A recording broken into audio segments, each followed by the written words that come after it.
Hello, dear friends. This is Phone Support Channel. Before you start watching this video, please subscribe to the channel and give it a like. And also write your feedback in the comments if this video helped you, or if you have any questions. Thank you. In this video, I want to show and tell you how to change your first and last name on Facebook. You can literally change them in just a couple seconds. How do you do that? It's very simple. Then open the settings by clicking on the button with the gear or the item, Settings and Privacy.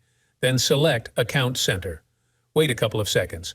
Open the profile. Here you need to select an account. Select it. Then select Name, and we can change it. There's first and last name. You can change your first and last name once every 60 days. Be careful not to make a mistake while changing the name. The method is relevant in 2024. Done. There is nothing complicated. If you like this video, put likes and subscribe to the channel. And also watch other useful videos on the channel. Bye-bye. That was Phone Support.